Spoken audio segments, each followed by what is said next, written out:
quadruped into downward dog. So we like to use this as a progression to kind of building into some overhead pressing and really being able to feel your shoulder blade getting pulled around your rib cage.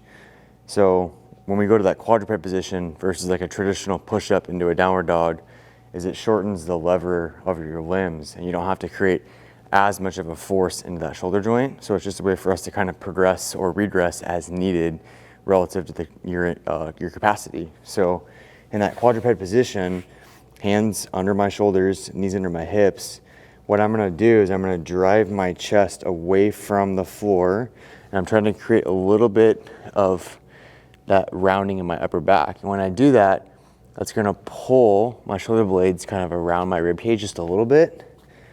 And then I'll float my knees and I'll think about moving my hips at a diagonal back behind me and pushing my hand through the floor as I do that.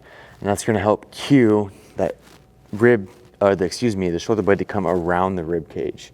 So knees are floated and I'm driving my hips kind of at that diagonal, getting up as high as I can, coming back down. Drive my hips, the diagonal, come back down. Now a lot of times when people are doing this, they'll, after a couple reps, their chest will start to fall toward the floor and they'll kind of just stick their butt out and they'll come back down.